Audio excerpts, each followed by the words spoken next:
Good morning, afternoon, everyone. Let me begin by asking you a simple question. Who are you trying to impress and why? It's a question most people never stop to ask themselves, but it's one of the most important questions you'll ever answer. Because for many of us, we spend our lives chasing approval, applause, and validation, not from ourselves, but from others. The truth is, you don't have to prove yourself to anyone, and here's why. 1, your worth isn't measured by their metrics. We grow up learning how to get good grades, win trophies, or be liked on social media. But all these things are external metrics. Someone else's scoreboard. When we chase those, we're not living our lives. We're living a version of life shaped by other people's expectations.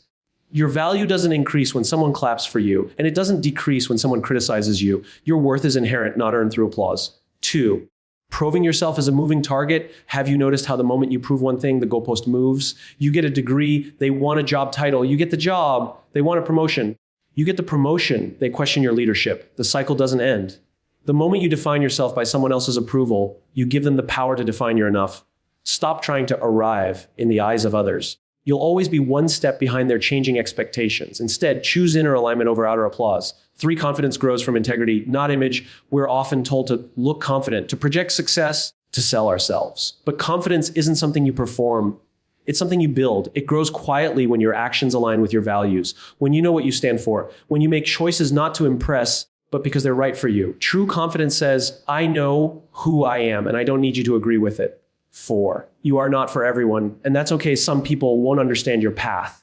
Some won't like your decisions. Some will doubt your potential, and that's okay. You are not here to fit into everyone's version of a deal. You are here to become the most authentic version of yourself. Let people misunderstand you. Let them question you. Let them whisper, you don't owe the world an explanation for your purpose. 5, fulfillment comes from contribution, not comparison. Comparison is a thief. When we live to prove ourselves, we compare. We measure ourselves against friends, family, coworkers, and strangers online. But the most meaningful lives are not the ones that look impressive. They're the ones that make an impact. Ask yourself, who did I help today? What did I learn? What did I build, create, or uplift? That's the stuff of legacy. That's the metric that matters, and that's where fulfillment lives. Final thoughts, you don't need louder applause.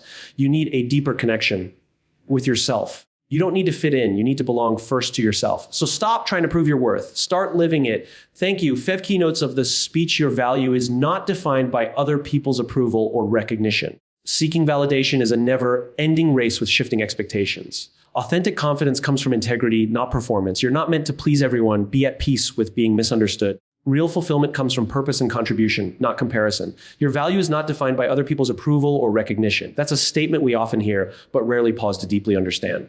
From a young age, we are conditioned to believe that our value as human beings is directly tied to how others see us. Whether it's getting a gold star in class, likes on a post, or applause after a presentation, these forms of recognition subtly teach us that validation must come from outside ourselves. Over time, this creates a mindset that places other people's opinions on a pedestal, so high that we forget how to see ourselves clearly without their lens. This dependency on external approval becomes deeply ingrained. We start tailoring our decisions to what will earn the most praise or because the least amount of judgment. We say yes to things we don't believe in simply to avoid being disliked. We chase degrees, promotions, clothes, relationships, all in the hope that someone somewhere will finally say you are enough. But here's the paradox. No matter how much approval you collect, it never truly satisfies that inner hunger to feel worthy. It only feeds a need for more of the same. The problem is not recognition itself. We all appreciate being seen and appreciated. The danger lies in relying on recognition to define our self-worth. Because the moment someone criticizes us, overlooks us, or fails to acknowledge our effort, we begin to doubt ourselves. We think, maybe I'm not good enough, not because we actually lack ability or purpose, but because the feedback didn't align with the affirmation we were hoping for. This is the trap of tying your identity to other people's reactions. You give away control of your worth to something you can never fully control. Now think about this. What if your worth didn't need to be proven, measured, or validated at all? What if it was constant, unshakable, and not tied to performance or popularity? That's the truth most people forget. Your value is intrinsic. You don't earn it by being impressive. You already have it by being human. Just by existing, by showing up in the world with honesty, effort, and intention, you carry value. Not because someone says so, but because it's embedded in who you are. When you start living from this understanding, your decisions change. You begin choosing authenticity over approval. You say no when something doesn't align with your values, even if others disapprove. You take risks because you believe in your mission, not because you're guaranteed applause.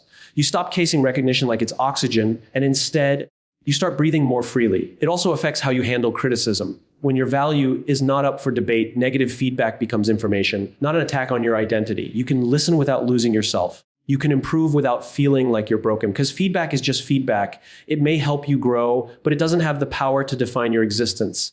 Another important shift is that you stop comparing yourself to others so much. When you believe your worth is stable and not up for competition, you're less likely to look at someone else's success and see it as a threat. Their shine doesn't dull yours. You stop measuring yourself against timelines, milestones, or highlight reels on social media. Instead, you focus on your own journey, your pace, your priorities, your principles. When you operate from a place of self-worth rather than public validation, your inner life becomes more peaceful. You're less reactive, less insecure, more grounded. And interestingly, you often become more respected by others, not because you're trying to impress them, but because people are drawn to those who are secure in who they are. Ironically, the more you stop needing to prove yourself, the more others recognize your strength. Ultimately, freedom begins the moment you realize that nothing anyone says about you can increase or decrease your value. Their praise doesn't make you more valuable. Their rejection doesn't make you less. You already are enough, with or without their approval. And when you truly believe that you stop performing and start living, seeking validation is a never-ending race with shifting expectations. It often begins innocently. You do something well, you get praised. That praise feels good, so you try to replicate it. Maybe you achieve a certain grade, or you dress a certain way, or you act in a way that makes people say, "Well done." In that moment, the brain takes a mental note to this behavior equals approval. And then without realizing it, you start repeating it. Not because it always feels right, but because you've learned to associate your value with the reward of being seen, liked, and accepted. But here's where the problem starts. People's expectations are not fixed. What they admire today, they might ignore tomorrow. What earns applause in one room might earn judgment in another. So now you're not just trying to be excellent, you're trying to be what everyone else wants you to be. The effort becomes less about who you truly are and more about adapting, adjusting, and performing to meet ever-changing standards that you didn't create. This becomes exhausting. Imagine running a race where the finish line keeps moving forward. Every time you get close, it shifts again. That's what it feels like when you live for external validation. You're constantly chasing after a sense of approval that never lasts. You achieve something, but then suddenly you're expected to do more. You accomplish one goal and someone asks, "What's next?" You impress one group and another finds flaws. It becomes a cycle that feels more like survival than growth. The pressure compounds. You may start feeling anxious or insecure, not because you aren't capable, but because the bar keeps rising. You're not just trying to succeed, you're trying to succeed in a way that pleases everyone. And when you fail to meet those shifting standards, it doesn't feel like a misstep. It feels like personal failure, like you've let the world down, and by extension, you've lost a piece of your worth. This mindset is dangerous. It encourages people to suppress their uniqueness, to fit molds that don't suit them. You might start silencing your voice, hiding your quirks, and denying your values just to blend in or avoid criticism. You become more focused on being accepted than being authentic. But the cost is high. You lose the sense of who you are outside of what others expect you to be. And even if you succeed in impressing others, it doesn't bring lasting peace. That's because external validation gives you a temporary high, but it also creates a dependency. If your confidence only rises when others clap for you, what happens when they don't? You become vulnerable to every opinion, every glance, every comment. Your self-worth becomes fragile, tied to how you're perceived in the moment, instead of being rooted in something stable. The truth is, when you live for validation, you surrender your identity. You give strangers the power to decide whether or not you're enough. And the irony is, many of the people whose approval we chase don't even know us deeply. Their judgments are based on fragments, appearances, assumptions, fleeting impressions. So we end up reshaping ourselves for people who aren't even looking closely. That's not growth. It's compromise disguised as progress. To step out of this trap, you have to recognize the illusion. Validation feels good, but it isn't the foundation of a meaningful life. Living authentically may not always win you praise, but it gives you peace. It allows you to grow on your terms, to make decisions based on your own values and principles. It lets you say yes when you mean it and no without guilt. And most importantly, it gives you back the energy that was being spent trying to meet expectations you never agreed to in the first place. The people who are truly secure, the ones who live with conviction, aren't the ones who please everyone. They're the ones who know who they are and stay true to that even when the applause fades. They understand that chasing approval is a game you can never win because the rules keep changing. So instead, they stop playing the game altogether. When you stop trying to prove your worth in the eyes of others, you start reclaiming your time, your energy, and you realize that the only expectations worth meeting are the ones that align with your own values. You understand that trying to be everything for everyone leaves you empty, but choosing to be yourself, even if it doesn't please everyone, fills you with the kind of peace and clarity that no round of applause ever could. Authentic confidence comes from integrity, not performance. We often think of confidence as something loud, a way of speaking, walking, or presenting ourselves to the world that signals certainty and power.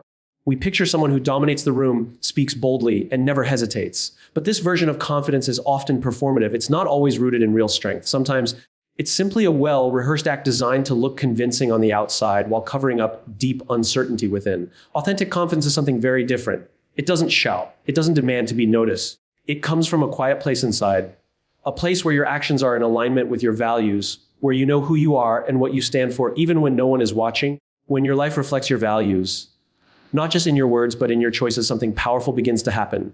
You begin to trust yourself. You stop second guessing every move because you're no longer making decisions based on approval, fear, or image. You're making decisions based on what you know is right for you. That self-trust is the foundation of real confidence. It's not built in moments of spotlight or applause, but in those invisible, consistent moments when you choose honesty over ease, principles over popularity, and truth over convenience. Many people try to fake confidence by performing, by dressing a certain way, memorizing the right phrases, or projecting success. And yes, that might help in the short term. It might get you through an interview or a first impression. But over time, that kind of confidence fades because it's fragile. It depends on things going perfectly. It depends on people buying into the image you're presenting. The moment something shakes, a failure, a rejection, a moment of doubt, it crumbles. That's because it was never rooted in something real. It was a mask, and masks are exhausting to wear. But when confidence is built on integrity, it's unshakable. You can be criticized and still feel grounded. You can be misunderstood and still know your worth. You can walk away from things that don't align with your values without fearing what people will think. That's because you're not acting. You're not trying to convince anyone of your value. You've already accepted it. Confidence becomes a byproduct of self-respect. And self-respect is earned when you consistently show up in a way that honors your principles, even when it's inconvenient or uncomfortable. This kind of confidence also gives you freedom. You don't feel the need to compete or compare because you're no longer operating from scarcity. You're not trying to win attention or outperform others. You're focused on your own lane, your own growth, your own mission. And that focus becomes magnetic. People are drawn to those who don't need the room to validate them. Because deep down, we all admire those who are true to themselves. Not the loudest, not the flashiest, but the most consistent and real. Integrity-based confidence also shows up in how you handle failure. When your identity isn't built on how things appear, but on how aligned they are with your values, failure doesn't destroy you. It informs you. You can admit mistakes, learn from them, and move forward without shame. That's because your self-worth isn't riding on perfection. It's anchored in truth. And truth allows for imperfection. It allows for growth. Confidence in its most honest form isn't about being certain all the time. It's about being secure enough to act in uncertainty. It's about showing up even when you don't have all the answers. It's about saying, I don't know, but I'll figure it out. That kind of humility isn't weakness, it's strength. Because it takes courage to be vulnerable, and vulnerability rooted in truth is far more powerful than any carefully curated performance. You don't need to perform to be worthy of respect. You don't need to impress to deserve belonging. Confidence isn't something you put on, it's something you live out day by day, decision by decision. It's not found in pretending to be more than you are, but in being fully, unapologetically who you are, even when it's quiet, even when no one claps, even when no one notices. That's where real confidence lies. You're not meant to please everyone. Be at peace with being misunderstood. There's a natural human desire to be liked.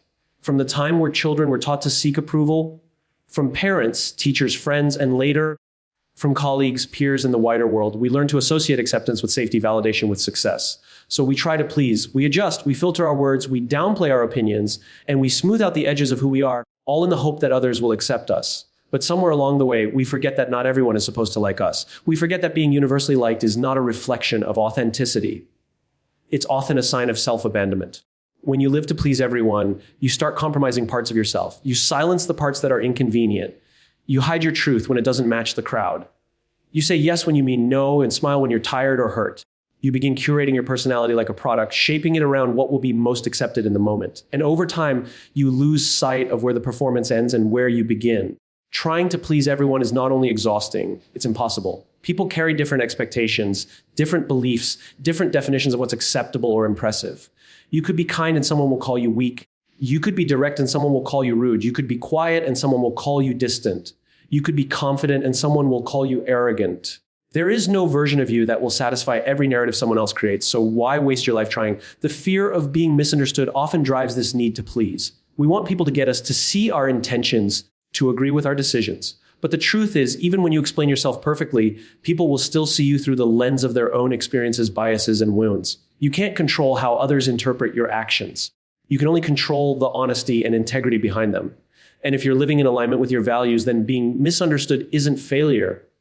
It's simply part of the cost of being real. Letting go of the need to be understood by everyone doesn't mean you become careless or insensitive. It means you stop bending yourself into someone else's version of acceptable. It means you allow people to form opinions about you without rushing to correct or explain or justify. It means you prioritize truth over harmony, not because you enjoy conflict, but because you understand that harmony built on pretending isn't peace at all. There's a unique power that comes with being misunderstood and still choosing to stand in your truth.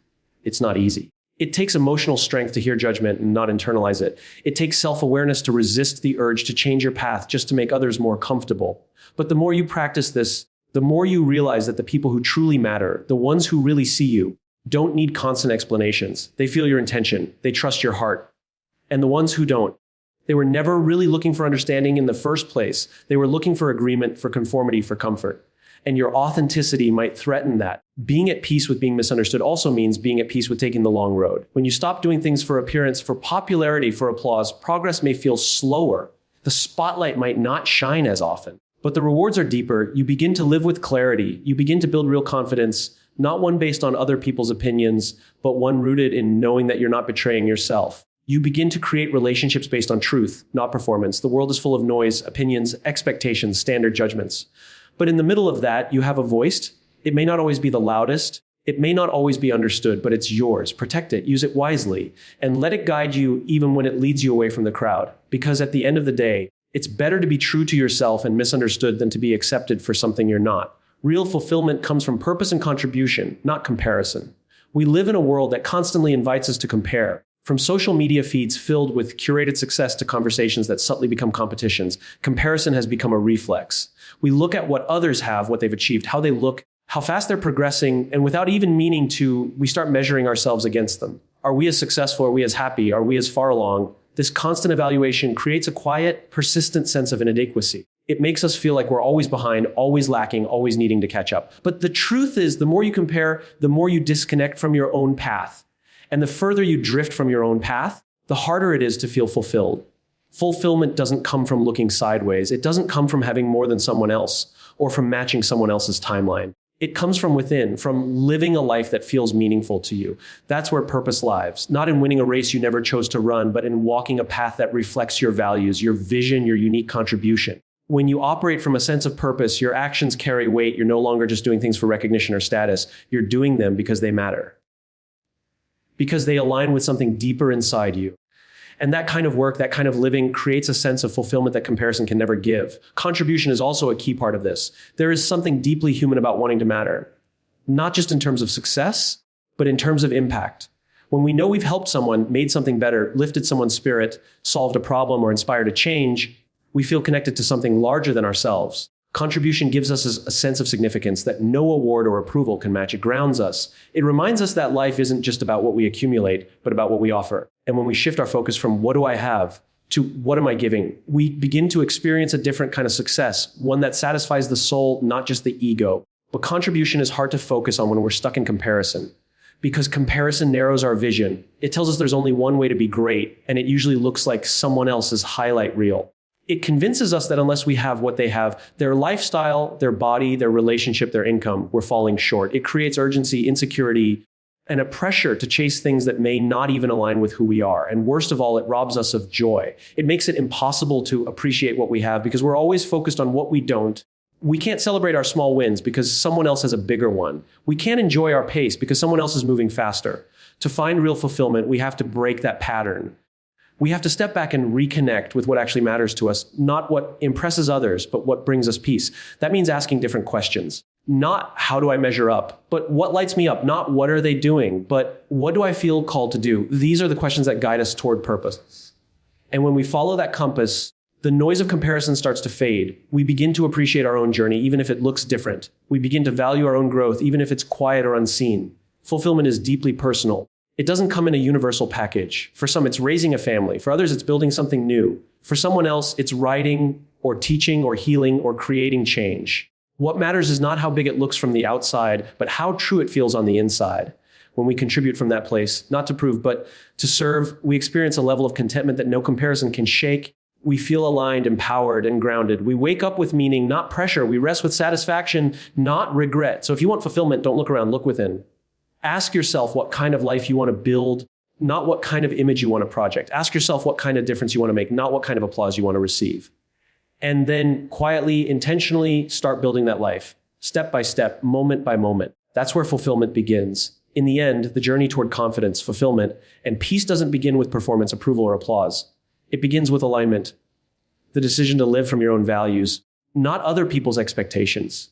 You don't have to prove your worth because your worth isn't something to earn. It's something to remember. You don't have to chase validation because it's a race with no finish line. You don't have to impress everyone because the right people will connect with the real you, not the version you pretend to be. And you don't have to live in comparison because fulfillment grows from purpose, not competition. The most powerful thing you can do is stop performing for the world and start showing up for yourself. That's not weakness, that's strength. And once you embrace that, you'll realize you were never meant to prove anything. You were only meant to live honestly, contribute meaningfully, and stand confidently in who you already are.